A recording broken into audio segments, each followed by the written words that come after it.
This week, NFL Films presents the Seahawks' very special teams, a golfing lesson or two from some famous football faces, and a modern-day coach descended from Notre Dame great Newt Rockne.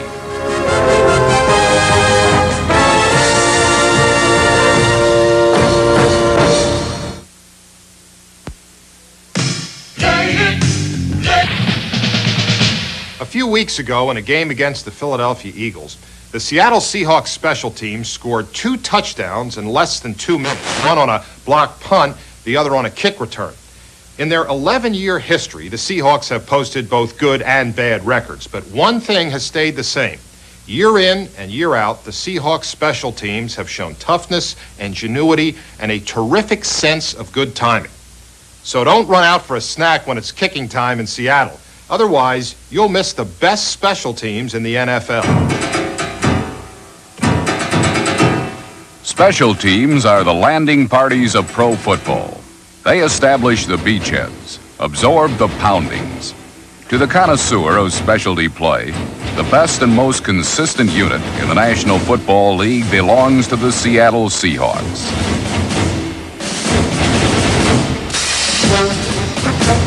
Over the last 6 seasons, Seattle has been near the top in kick coverage and has essayed some of the game's most imaginative trick plays.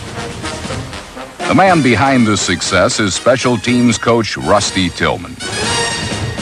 He had done such a great job here with the special teams, and he's continued to do that for us. And he has the enthusiasm, the knowledge, the teaching ability. He has all the things that you would look for in an outstanding coach. And he looks for the kind of guys that he can mold into one of these special players. Some guy might be kind of an average player, but he has that little something that it takes, and he can get that out of them, and they can do great jobs. Tillman, number 67, learned the strategies of special teams while playing for George Allen's Washington Redskins. George Allen really made us feel like we were an important part of the football team and gave us a sense of pride and the dignity that had not been there before.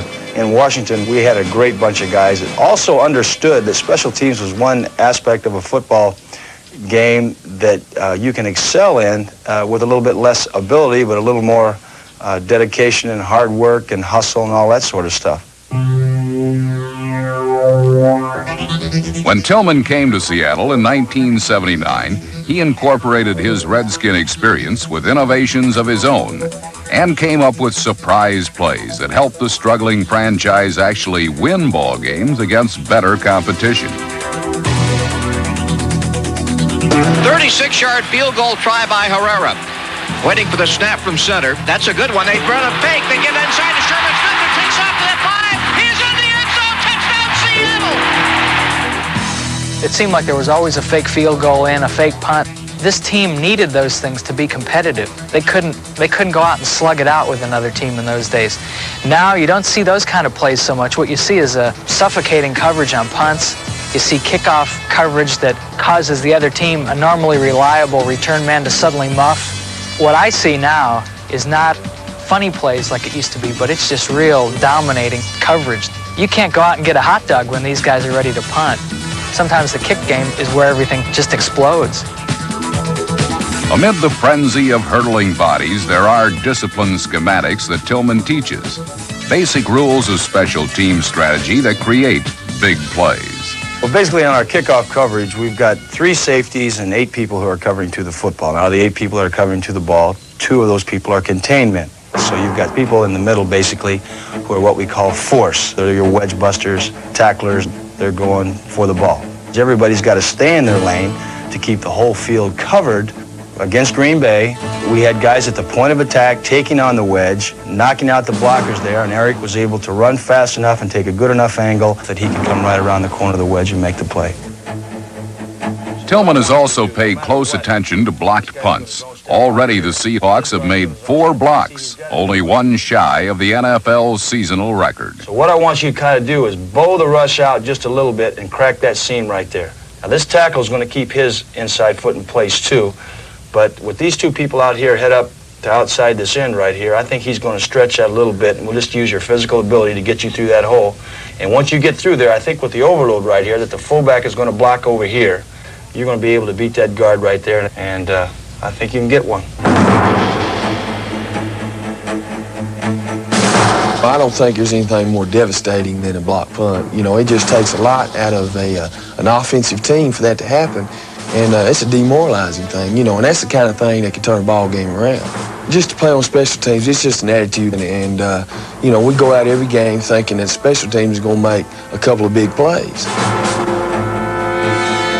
You have to have this willingness to run down there, run into people, a kamikaze type attitude where you're not afraid to get injured. You're not afraid to dive through the air. You're running down there and you see nothing but bodies flying around and hearing people grunting and hissing and yelling and pads popping and all that. Everybody runs as hard as they can, and as Rusty says before each kickoff and each punt coverage, he says run like hell, and we all do.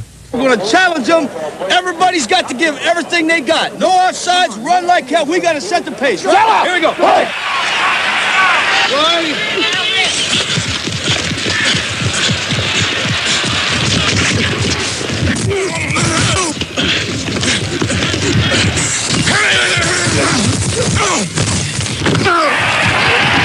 Special teams are often overlooked, but it's hard to ignore them in Seattle. They are one of the reasons why the Seahawks are among the league's most successful teams.